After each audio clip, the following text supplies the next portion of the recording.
is just the beginning. The city lights reflected off the streets like tiny sparks. The stars above reflected. I didn't need to shout below. I didn't need to celebrate. The work had been done. Justice had been served, quiet and power in its wake. He would never forget the quiet, invisible force that dismantled everything he thought he owned.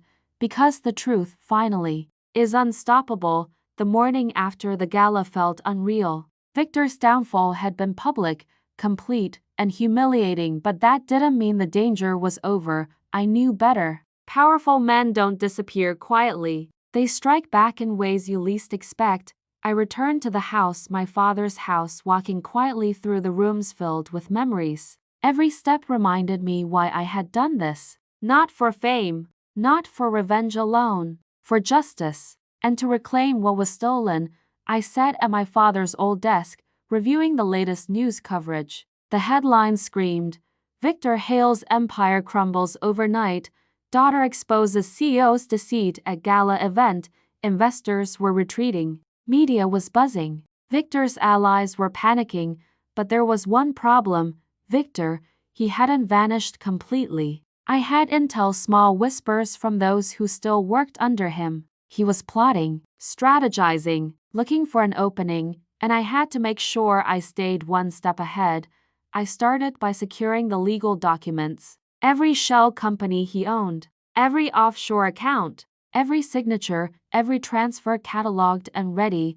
Then I contacted Mr. Rios, my father's old accountant. "Victor might try to recover something," I said. He nodded gravely. "I'll help you monitor every transaction. He won't get away with a single penny." Next, I reached out to a few remaining employees who had quietly admired my father. I didn't need spies. I needed allies. People who understood the stakes. People who knew Victor's patterns. By midday, I had a network forming, an invisible army of truth, each person ready to support the coming moves. Victor made his first misstep that afternoon. He sent a message to one of the journalists, threatening legal action if they published certain details. Amateur mistake. Panic was showing in his tone, and every word he typed was recorded and saved. I leaned back in the chair, a small smile forming. Every attempt to regain control by Victor was only tightening the noose.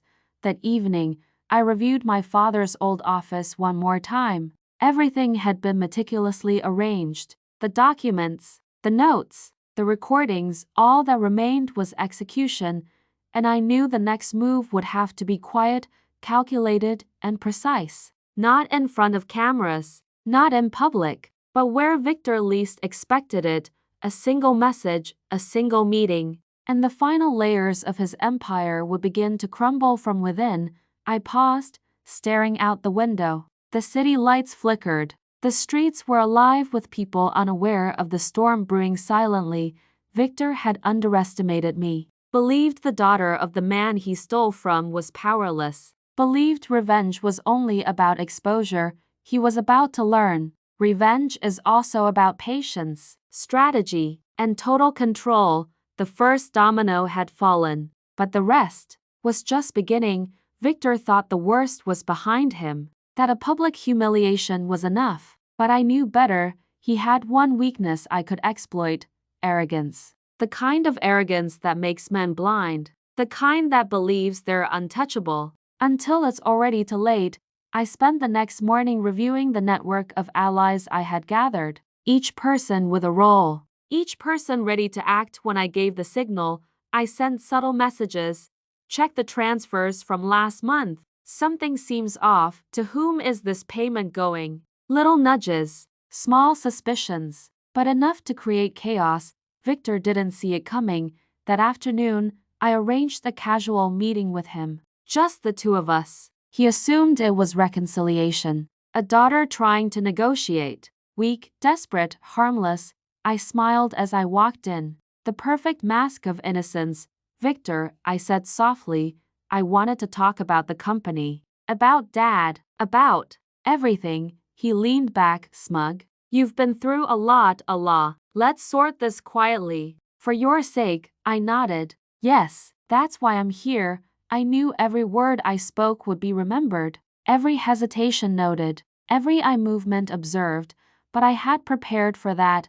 I subtly handed him a folder. "Found some discrepancies," I said. "Thought you'd want to fix them before they become bigger problems." He opened it. His eyes scanned, then widened. A bead of sweat ran down his temple. "Oh, that's nothing," he stammered, but I could see it in his face. Fear.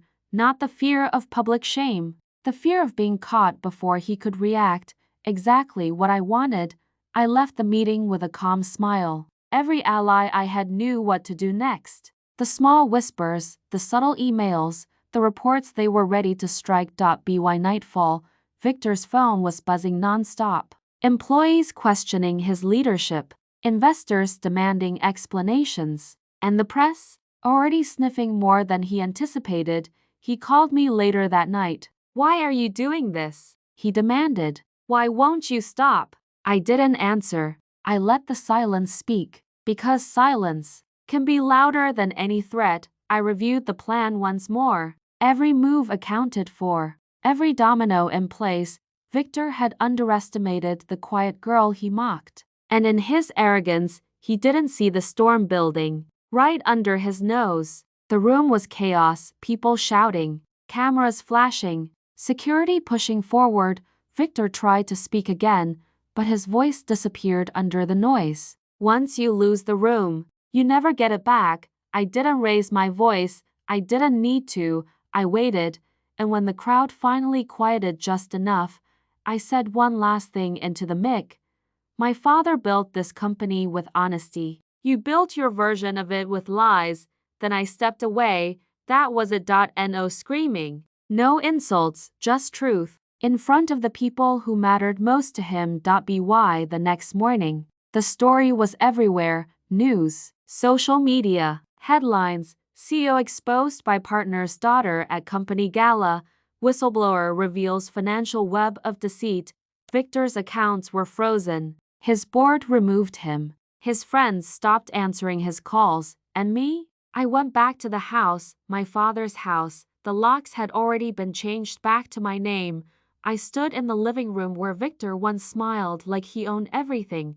Now, it was quiet, peaceful, mine. I walked into my father's old office, the real one, not the fake conference room, and sat in his chair. For the first time since he died, I felt like I could breathe, not because I won, but because he didn't lose anymore. People ask me now if revenge changed me. It taught me something powerful.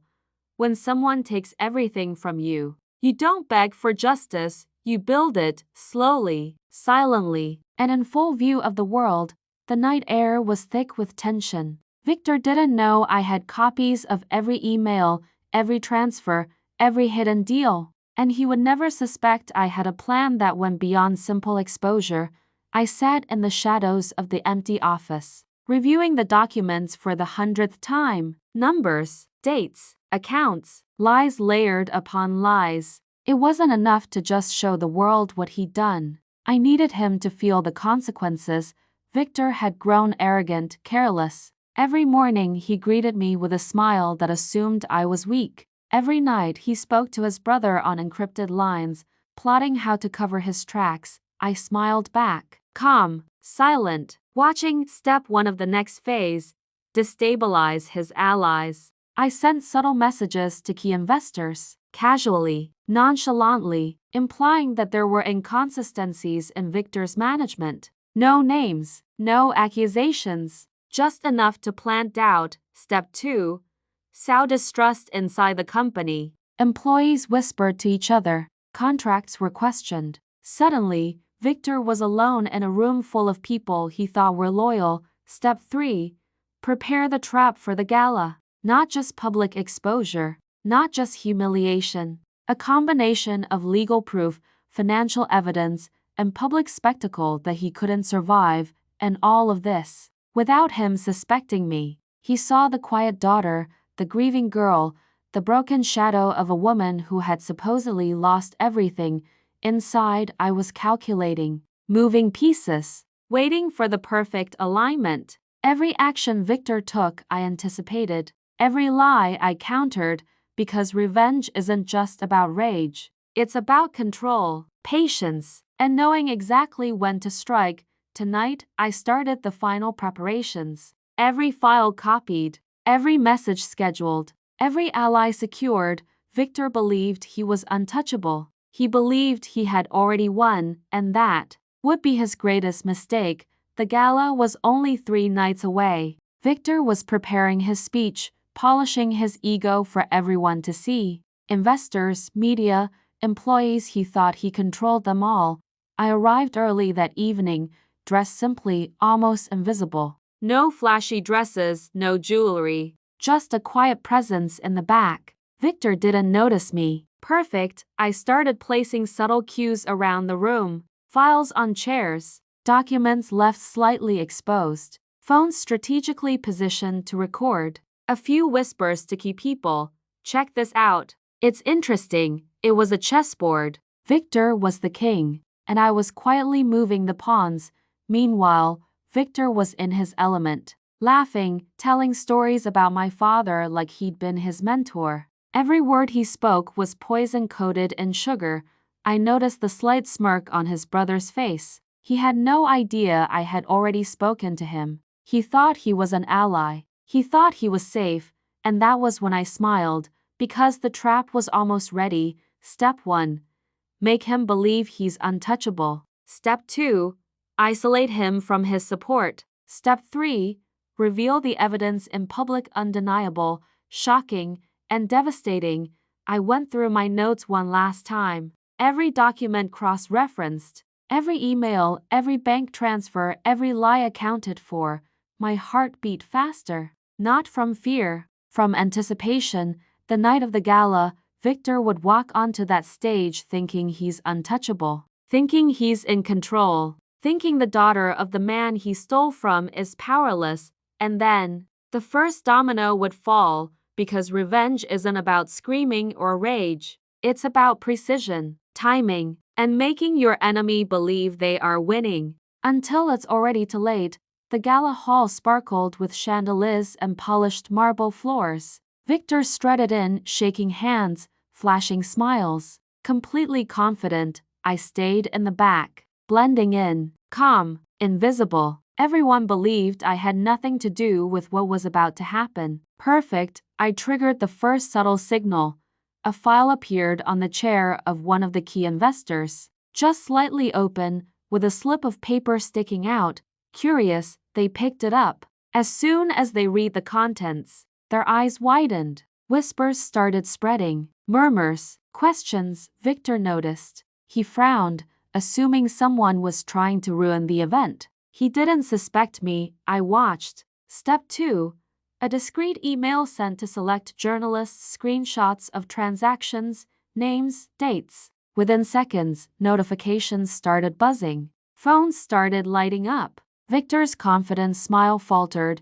He cleared his throat, attempting to regain control. My friends, my family please, but no one listened. Eyes were glued to the documents. Phones were out. The room shifted. People who once hung on his every word were now quietly questioning him.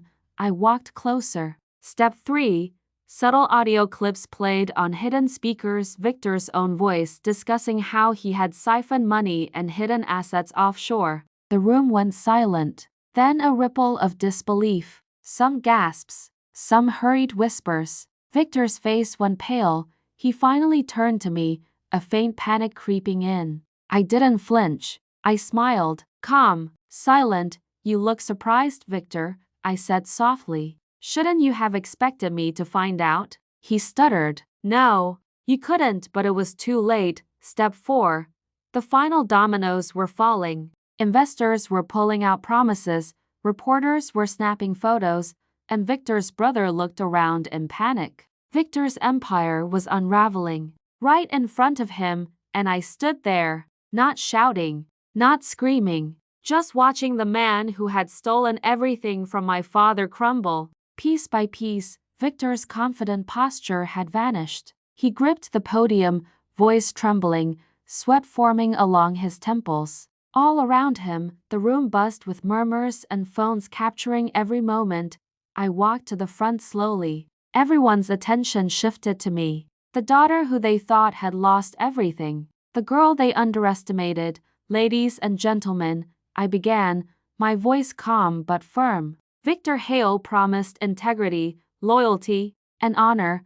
I let the pause stretch just long enough for the weight to settle. But it seems integrity can be bought, loyalty can be faked, and honor, well, honor can be stolen. I clicked the remote. The screen behind me lit up. Bank transfers, offshore accounts, Victor's own emails. The evidence undeniable. Victor's face turned from confusion to horror. He opened his mouth to speak, but no one listened. Phones were recording. Investors were whispering. Security glanced nervously at him. I stepped closer. While you celebrated your power, I said, you forgot one thing. My father always taught me to pay attention, to learn, to act when the time is right. I walked past him, just close enough for him to feel the shadow of my presence. Everything you built with lies is falling apart. And you? I whispered. You are powerless in front of the truth. The crowd erupted. Phones flashed. Reporters scrambled. Victor's allies looked around, panic in their eyes. Even his own brother avoided his gaze. Victor tried one last desperate act, a shout, a claim of misunderstanding, but no one believed him. His empire had crumbled under the weight of the evidence and my planning. And I stood there, calm, silent, watching justice unfold. I didn't smile. I didn't celebrate. Because revenge isn't loud. It's quiet, calculated, perfect, and tonight, it was done. I didn't cry in front of Victor. I saved that for the bathroom, with the door locked and the shower running, so no one could hear the sound that came out of me. It wasn't a sob. It was something sharper. Like my chest was trying to tear itself open. My father had known. He'd written my name in his own hand. He'd warned me. And they still beat him. When I came out, my eyes were dry. My face was calm. My voice was steady. Victor was in the kitchen, sipping coffee from my dad's favorite mug. Sleep well? He asked. I nodded. Like a baby, he believed me. That was his first mistake. Over the next few days, I became exactly what he expected me to be, quiet, lost, grateful. I asked questions in the wrong way, the harmless way. How long have you and Dad been partners again? Who handles the legal stuff now? Is there anything I can do to help around here? He loved that. Men like Victor don't fear broken women. They feed on them. So he talked. Not everything. Not the important parts, but enough to show me the shape of the trap he'd built around my father. I spent my nights with the documents from the box spread across my bed. Contracts, emails, draft, agreements that never got signed. And then I noticed something strange. Every important file stopped. 3 months before my father died. After that, nothing. No new signatures. No new approvals, which meant one thing. Victor had taken control before my father was gone. So I went to the bank. The manager recognized my last name. His smile faded. When I told him why I was there, I'm sorry, he said quietly. Your father's accounts were frozen and transferred under a corporate consolidation clause. By who? I asked. He hesitated. Victor Hale. Double quotes again. It was always Victor. I walked out of that building with my nails digging into my palms. Not rage, focus, because now I understood the game. Victor hadn't just stolen, he'd prepared. So I started preparing too. Step 1. I needed allies, not emotional ones, strategic ones. I reached out to my father's old accountant, Mr. Rios. He hadn't attended the funeral. When he saw me, his eyes went soft. I wanted to call you, he said. But Victor told me you weren't ready. That's when I knew Victor was managing information. Like a prison warden, I showed him the documents. I showed him the note. He went quiet. Your father came to me scared, he said. He thought someone inside the company was draining money and moving assets. Victor, I said. Mr. Rios didn't argue. He just nodded. Step 2. I needed proof, not feelings, not suspicions. Records. So I asked Mr. Rios for something specific. Show me where the money went. It took 3 days, 3 long nights of spreadsheets, transactions, shell companies, and digital trails. And then there it was, a company I'd never heard of, registered 6 months ago, owned by Victor's brother. My heart started beating faster. Victor hadn't just stolen from my father, he'd stolen through him. Step 3. I needed Victor to underestimate me. So I did the most dangerous thing a quiet person can do. I smiled more. I laughed at his jokes. I thanked him for helping me during such a hard time. And one evening, While he was pouring himself a drink, I said softly, I don't even know what I'd do without you. His chest puffed just a little. That's what family does, he said. Family? The word almost made me choke, but I kept my face calm, because inside, the plan was already forming, and Victor, he was already walking into it, without knowing the first thing about the war he just started with the wrong woman. Victor started trusting me, not because I earned it, because I looked harmless. I stopped dressing sharp, stopped speaking with confidence. I let my shoulders slump like grief had bent me in half. Men like Victor don't fear broken women. They collect them. So he began letting me sit in meetings, not as an equal, as a decoration. Just listen, he'd say. You might learn something. Oh, I was learning every word, every slip, every lie. He didn't even bother to hide anymore.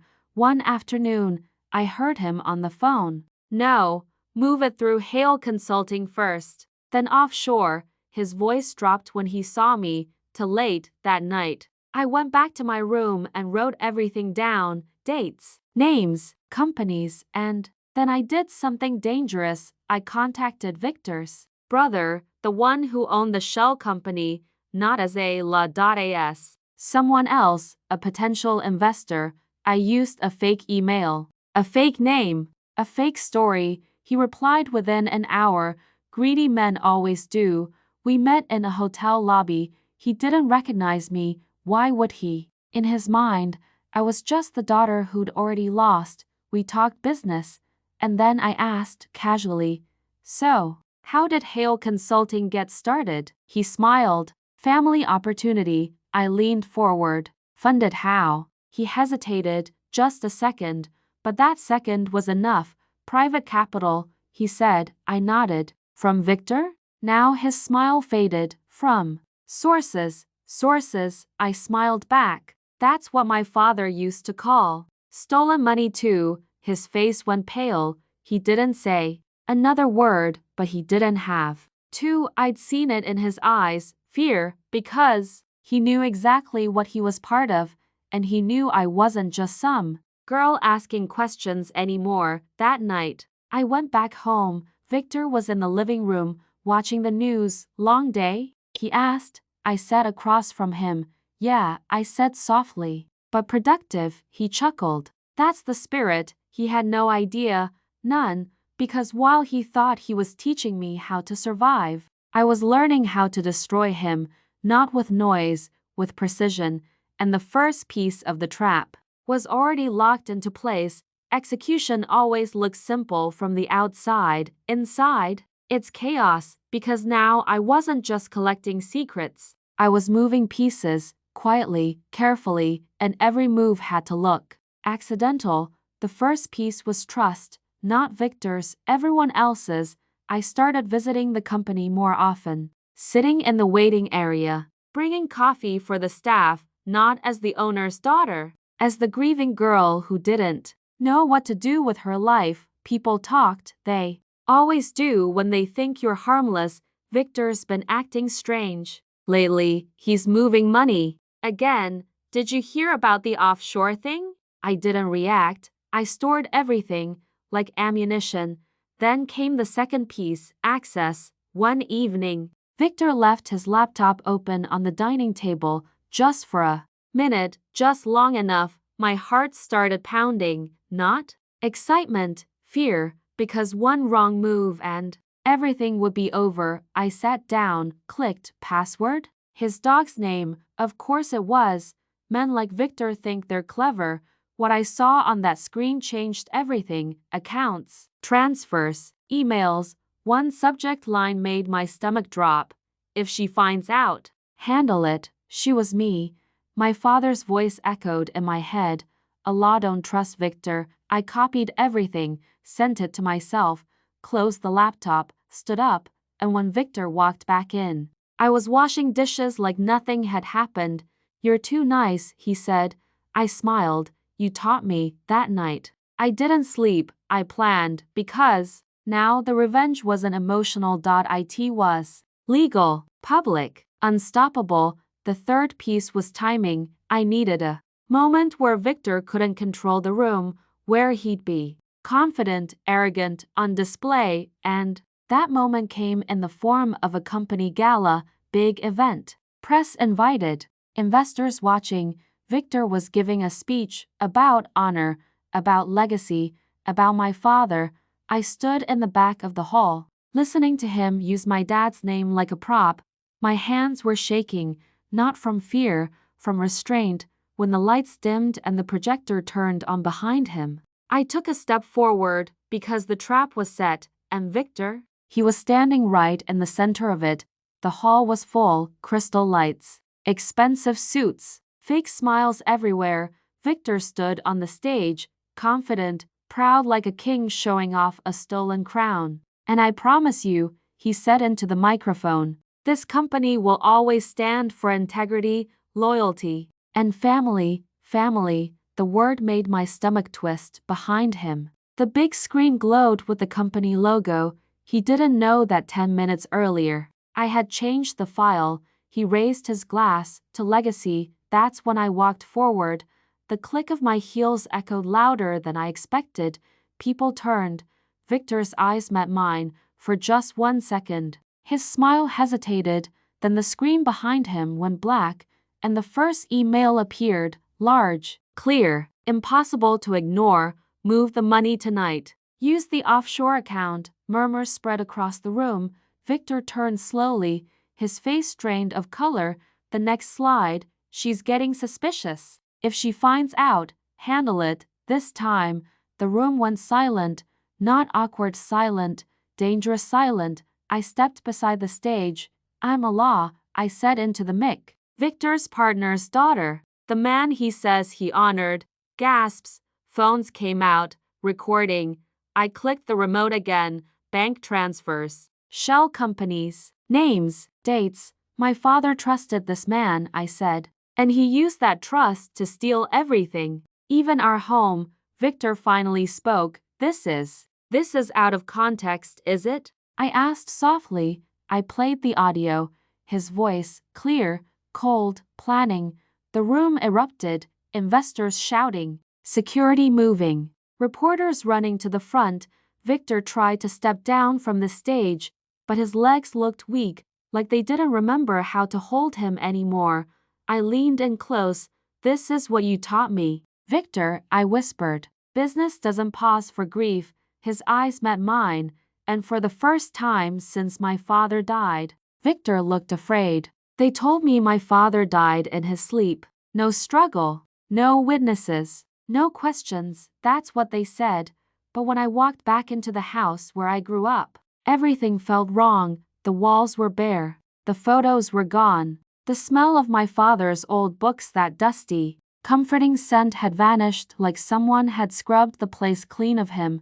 Not grief clean, evidence clean, and standing in the middle of the living room like he already owned it. Victor Hale, my father's business partner, my father's best friend. He smiled when he saw me. Not a warm smile, not a sorry for your loss smile, a satisfied one. You're back, he said. That was unexpected. I felt it then. That cold, crawling pressure behind my ribs.